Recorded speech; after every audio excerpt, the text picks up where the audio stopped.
Can I say thanks for the things you've done for me? Things so undeserved. You even came To another episode of the Quarantine Chronicles. I'm your host, DG Beggs, and we're here with our very, very, very special guest, Miss Kelly Price. Hello there. How are you? It's an honor to have you. I understand this is a tough time for you right now, as well as for everyone, but special for you. Can you enlighten us what's going on with you? Yes.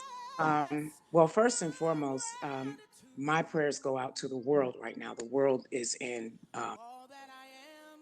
interesting state, and so many people are suffering everywhere. I was born and raised in New York, which happens to be the world's epicenter right now of this corona pandemic. And I lost my grandfather yesterday to complications of the disease. And he lived a very long life, a very full life. He was an amazing human being. He's done missionary work around the world, evangelism. He was my very first pastor, had been in ministry for close to 70 years, with my grandmother for Wow. over 70 years. And I'm grateful that I had him for all those years, but it just seems that for everything that he's lived through, um, surviving cancer on more than one occasion, surviving a heart attack on more than one occasion, coming through racism, being born in the South, for the things that he survived. I guess for me, it just feels crazy that it would be this that takes him from us.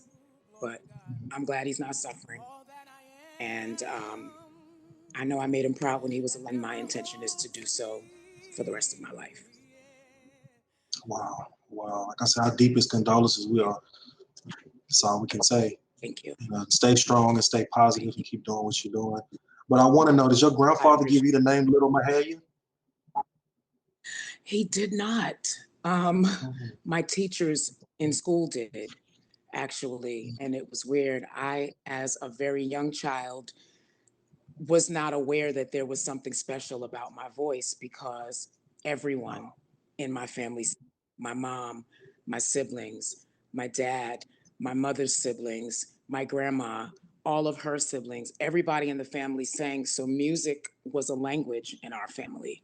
And it wasn't until I started to go to school that I realized that everybody didn't speak the same language that my family spoke. It's weird. I often tell people music was my first language and English was my second language, because what my Mhm. mother and my grandmother and my would tell me is that before I could speak words, I was humming melodies.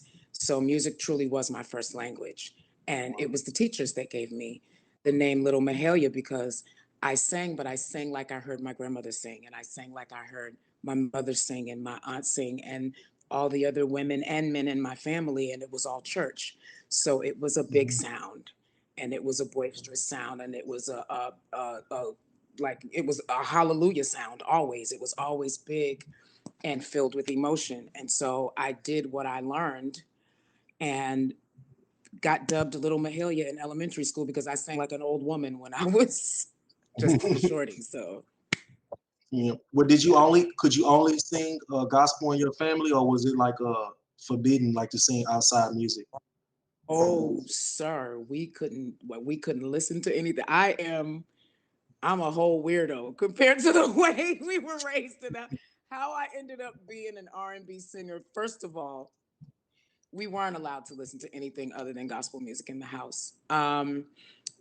My grandfather, ironically, introduced me to classical music. I would ride around with him as a kid, serve communion to people at home, and rounds at the hospital because he was chaplain at Queens General Hospital for many years.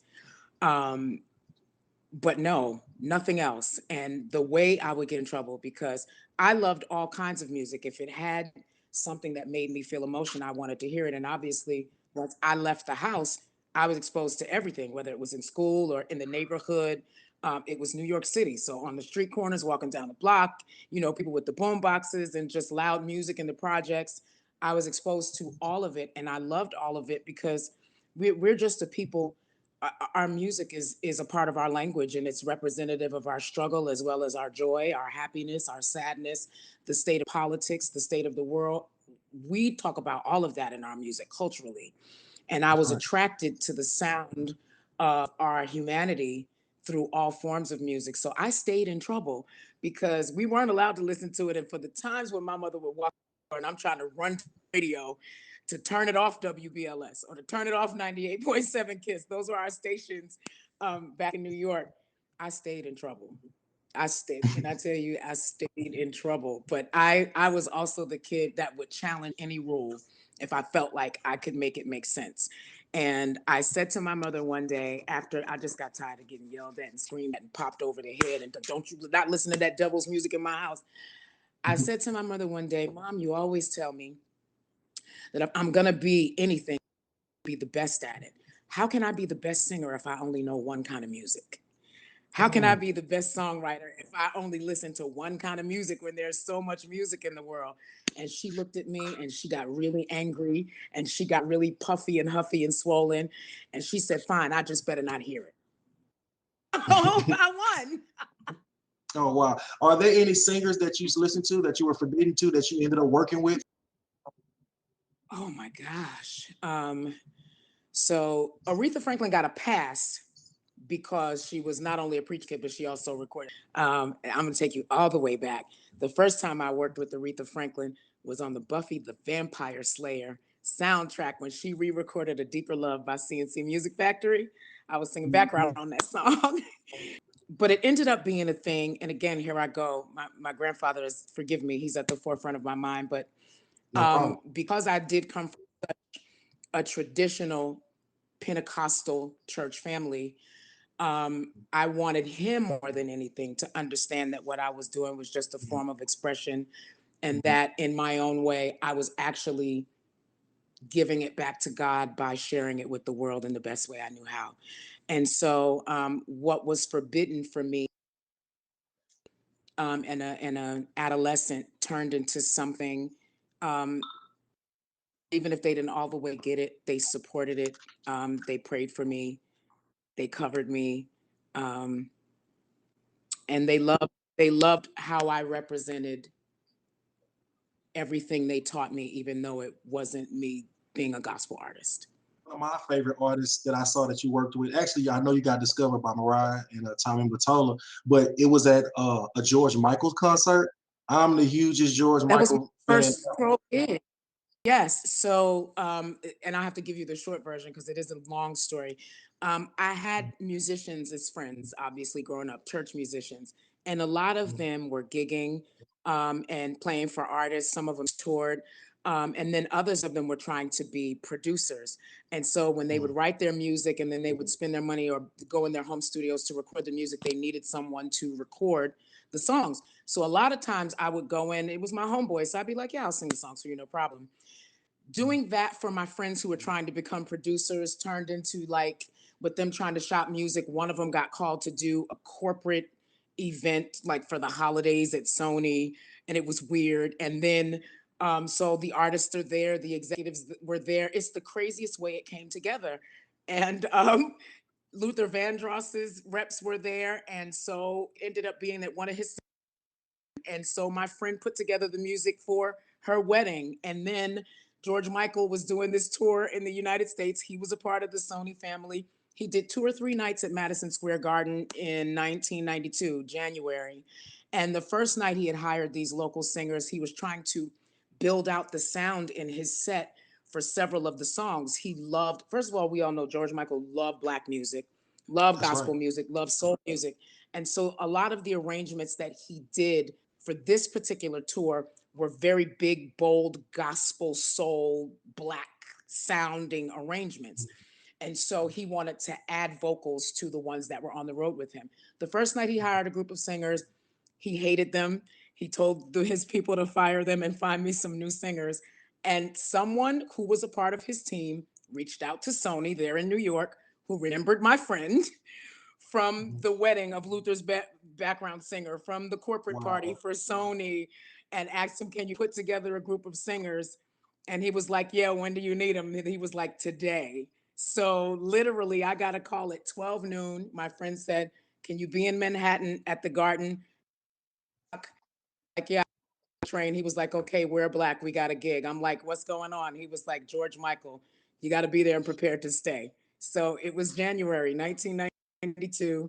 I took the subway into Manhattan for this gig by this long chain of connected, seemingly unconnected events that landed me as a background singer for George Michael. And a month later, when Mariah needed a choir for her Grammy performance, again, we had just done something for Sony for George Michael, and they called my friend and they were like, "Hey, can you pull this together for Mariah Carey?"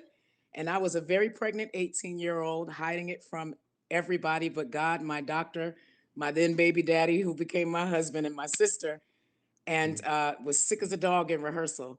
And so I stayed back when everybody went to go eat. And literally, that's how I ended up meeting Tommy Mottola, Mariah Carey. Trey Lorenz was the one who approached me first because Mariah actually said to him, "That girl that was singing, see if you can get her to sing again." And she was hiding behind like a little beam or a pole or something.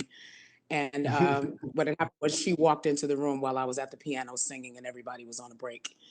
And so that's how that came together. By the end of that particular rehearsal day, I had met Trey Lorenz, who introduced me to Mariah and Tommy Mottola and Randy Hoffman, who was her manager at the time, and they all came over and introduced themselves to me. And I was just like a wiry 18-year-old pregnant preacher's kid trying to hide the fact that she was pregnant but couldn't because I stayed sick all day. And so I attribute picking up the Mariah gig to my son. I often tell him, "You got me the gig," because that morning sickness is what kept me from leaving the room. Everybody else left to go eat. I couldn't eat. So I stayed back and did what I always did when I wanted to kill time. That was sing. Ain't that something? What was the Long first story. song you It's long recorded? story. What was the first song you recorded with Mariah in the studio? It wasn't even one of hers. It was for Trey Lorenz's solo album. So Trey Lorenz, she did, I don't know if anyone remembers, Trey was Mariah's background singer, Mhm. and he recorded the duet "I'll Be There" with her for Unplugged, if you recall. And Mhm. so if you want to consider the first recording I did, it was a live recording with Mariah Carey, and that was MTV Unplugged, because that was the very next gig. That was in March after the Wow. Grammys. And so my very first studio encounter with Mariah was in April of that same year, but it was not for Mhm. Mariah. I think she was testing the waters. She brought me in to do some backgrounds for Trey Lorenz's solo project that she was producing. And then after that, it was pretty much a wrap. She started calling me in for everything that she was doing, and dragged my sister in, and Melanie Daniels, who is my son's godmother, pulled them in, and we ended up being that section of like screaming that held her down for several years. For sure, for sure. And you on the background of many songs. You're on the background of so many songs that people don't know. They might know now, with internet and credits and everything. But they never said Yeah, featuring Kelly Price. Never said More Money, More Problems featuring Big and they Kelly did Price. But we not. know the voice. And they didn't have to back then because I didn't have a deal. Hmm. And I tell people this: I was low man on the totem pole. And Hmm. you just, I don't know, it was a different day. We didn't have internet. We weren't able to self promote. I probably wouldn't have done it Wow. even if it, I was just a grateful girl who was from church, who found a way to make a really, really good living doing something that came very easy to me. There was a bet that was out on me between two executives. I promise to God that and I want to make sure that this is said correctly because this is not about the other artists. Maya and I released albums on the same day. Hmm. An executive at her label made a bet with an executive at Island that, in his words, his pretty light skinned thin girl would outsell the big black fat girl who could sing circles around her. That was what the executive at MCA said.